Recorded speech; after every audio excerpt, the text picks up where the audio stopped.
everyone, this is KJ Vlogs, a Filipino reactor based here in Kingdom of Saudi Arabia, and welcome back to my channel. Agad-agad gumawa natin sa reaction video, ang Kim Pao compilation about my love will make you disappear. Okay, tapos nang napanood ng ate ko ang movie, and sa mga winners pala ng tickets ko na nag-send na nagpa-thank you sila sa akin, maraming salamat din at pumunta kayo. Indeed, casual viewer yung ate ko. She is not a fan of Kim Pao, and then nagdala din siya ng 4 or 3 niyang kasama sa work na hindi din fan ng Kim Pao. And ang kanilang masasabi, dear, ang ganda ng movie, plus nakakakilig daw talaga. And so happen, ang swerte-swerte ng mga nanalo ng tickets or napagbigyan ko ng tickets kasi pumunta si na Paulo sa Cineplex.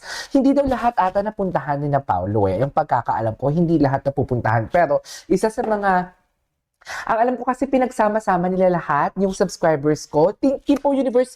Congratulations. Thank you so much din sa pagbigay ng opportunity sa mga viewers ko na makapanood ng My Love Will Make You Disappear na nabigyan ng ticket and everything. Thank you so much. Pero nonetheless, nevertheless, agad-agad, anuhin muna natin to.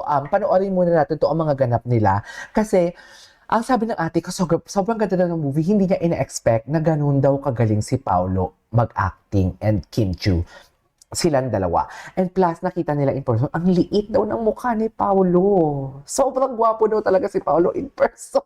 Kung gwapo siya in person, sa TV, mas gwapo daw siya sa personal. And sa ate ko pa lang yan, ha? May mga chika pa yung mga GMA ko na mga, may mga, tapusin muna natin sa ate ko. Tapos, ang sabi naman ni ate ko, si Kim daw, sobrang ganda din ni Kim. Sobrang bubbly daw talaga ni Kim. Tapos, ang movie daw is kilig, iyak, at parang anong sabi ng ate ko?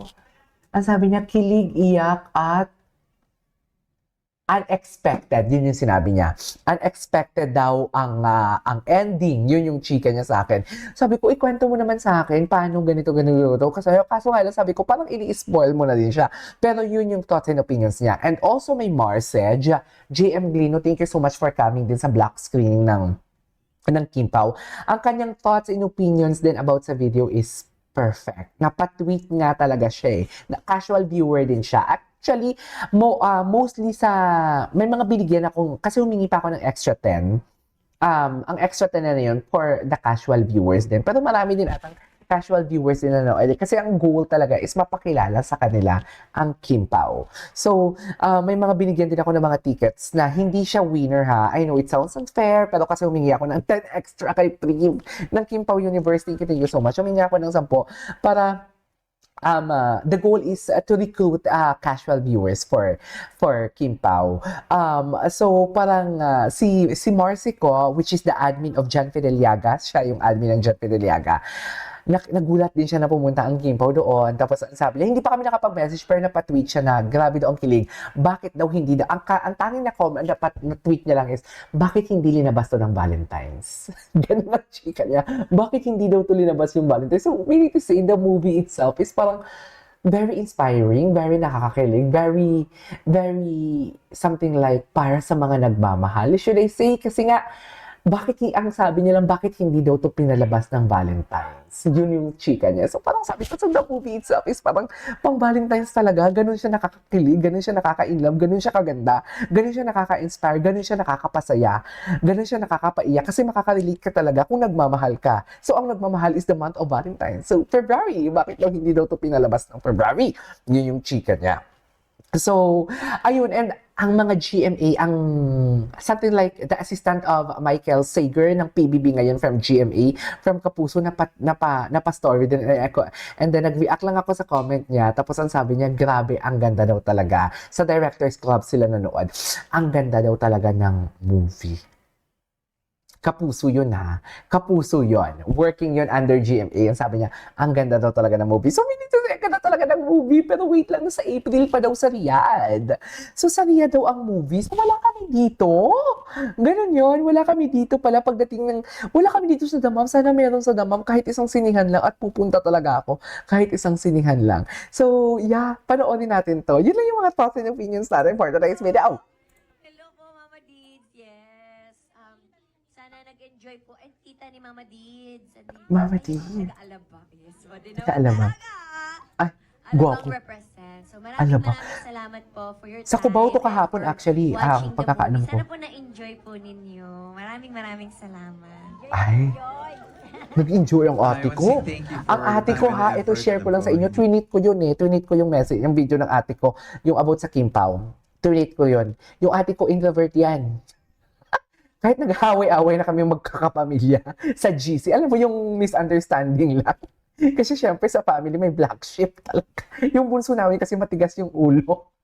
Di ba? Pag may ubo yung baby niya, ipa-check kami naman, syempre, kasi nag-iisang pamangkin, pa-check up mo na yun. Sige lang, iba, ano ko lang, ano ko lang, i-monitor ko lang. Syempre kami galit na galit na. Ang lolo, lola, ang mama at papa ko at ako, syempre, pak, sa GC. Yung ate ko, introvert yan, hindi yan sumasali. Tahimik yan, tahimik, napakatahimik ng ate ko. Dear, first time ko siyang narinig tumili sa isang artista. Ang gwapo ni Paula!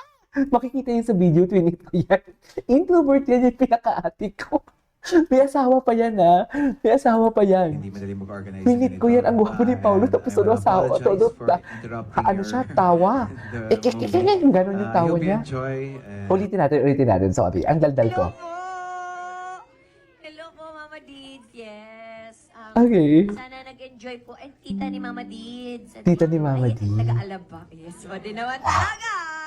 Alabang represent. So, Si Kim Chiu bakang salamat bakla po na din for your talaga, time no? And for watching the movie. Sana po na-enjoy po ninyo. Maraming salamat. Enjoy.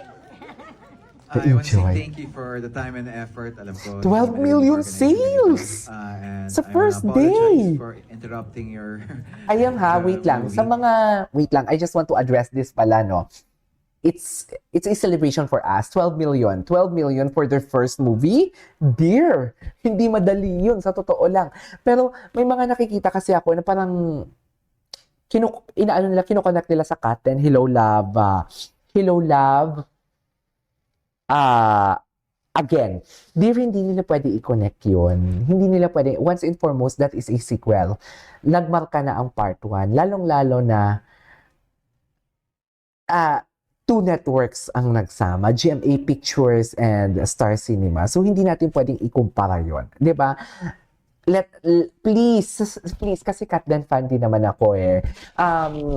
Marami din Katdan fan na love ang Kim Pao sa mga ginagawa ko ng reaction video. Siyempre, nasisingit ko yung My Love Will Make You Disappear. Nasisingit ko talaga yan, sinasabi ko talaga na show. Sa lahat ng contents ko, sinasabi ko talaga My Love Will Make You Disappear, showing and everything. So, meaning to say, parang may mga times din na wala. Siyempre, nakakalimutan ko pag na-overwhelm na. So, please, wag nating i-compare. Wag talaga nating i-compare. Kung may mga nakikita kayong i-compare, focus tayo sa goal. Wag tayo magpaano sa kanila, magpa-affect ang Kim Pao, huwag tayong magpa-affect sa kanila. Hayaan natin silang magdaldal, huwag natin patulan. Kasi ibang-iba, most especially hindi naman rom-com ang Hello Love. Again, and aminin man natin talaga na very rare sa isang pag-iibigan na makakakita ka ng very successful, na very faithful love. Very rare na yan ngayon. Kasi parang nanonormalize na yung cheating eh. Diba? Parang nanonormalize na yung cheating. So parang for me, mas maraming nakarelate doon sa movie ng Hello Love Again. Tsaka 600 plus cinemas yun. Compare sa ilang cinemas ang inopen sa Pilipinas. 200 plus lang ata kahapon and dumagdag sila 300 plus na ngayon if I'm not mistaken. So, let's not just compare. Let's just like celebrate. Huwag na nating anuhin yun. Huwag na natin yung but thank you. patulan. Actually, hindi naman tayo nagko-compare eh. Ang mga Kim Pao hindi nagko-compare. Kumbaga, huwag na lang patulan. Okay. Ha? Botchog? Botchog. Ano botchog? Hala, ang dami. Botchog. Ay, ano daw? Ano daw? Hoy! Ha? Botchog? Botchog. Hawakan mo nga, check mo. Ay, hawakan mo, Kim! Kim, hawakan mo. Sa'yo yan. Pag mami-ari mo yan. Picture tayo. Okay lang pa, makipicture po kami sa'yo. Oo. Thank you. Ganun naging gusto ko yung outfit ni Kim. Gusto ko yung outfit ni Kim, ha? In fairness. Okay, what's next? Ay, ito yun. Gusto nang hawakan ng kamay si Kim. Patingin, patingin. Kay Sir Jayco to. Patingin. Ay, ito. Ang ganda talaga. Ang ganda ng shoes niya, cloud, something. Gawin nyo na yung King the Land. Sige na. Ay, nakalin talaga yung kanyang kamay. Nakalin talaga yung kamay niya. Hala, very magjowa talaga ang kanilang posisyon. Hala, nag-ikot talaga sila. Nag-ikot talaga sila, dear. Alam nyo yan? Ang sipag naman nila.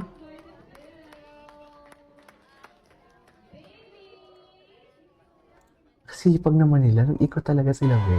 Punong-puno ang sinihan Ay, ng ito. fans, kaibigan, mga kapamilya, Ito yung premiere night nila. na nanood sa premiere night ng My Love Will Make You Disappear kagabi. Matapos ang halos 2 oras na palabas, 2 ang oras. mga nanood at tinutokso ang mga Grabe. bidang sina Kim Chu at Paolo Avellino ng Ay, isang kiss. Kiss na? Bakit ka nahiya mag-kiss? Todo daw ang buffet. Tumatahimik for a while. Todo daw ang buffet, ha? Bakit nahihiyang mag-kiss? Ang dami daw nang iyak, oo. Sabi nga. Nakasakay ng roller coaster. Pero Sabi nga. nakakataba ng puso yung init ng reaction sa mga tao dito sa sinihan at sana ma-experience pa ito ng mas maraming manunood in the next coming days. Masaya pati ang ilang celebrities na nanood kagabi. K-drama, K-movie, pero ang ganda talaga, ang galing. Very K-drama daw. Ang galing daw ni Kim kung kailan papatak yung isang luha.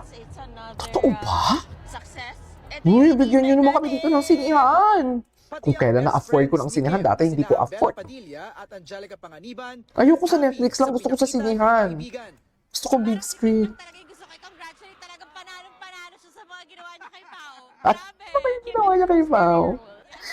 Ano kayang ginawa niya kay May Pao? siyang hirit si Angelica tungkol kay Kim. Patingin. Dito ko na-confirm na bagay nga talaga. Ay, Friends daw. Sabi Friends na, daw. we friends. friends daw. Ganun magalikan. Talaga naman ganito. Oh my God. Sa first Friends day daw. ng pelikula sa mga Nag-ikot sinihan, sila. talagang nag-ikot sina Kim at Hala, Pao punong-puno ang para black personal na screening. magpasalamat sa mahigit Hala, 200 punong-puno. block screenings na inorganisa ng kanilang mga fan clubs worldwide. Grabe, congratulations. Nakakatanggal ng kaba ng konti. Ay, Kasi kinabahan mga talaga ilang siya. oras pa lang pinapalabas yung pelikula namin and Ah. ganito na yung love and support. So, we're Huwag ka nang kabahan, Kim. lucky.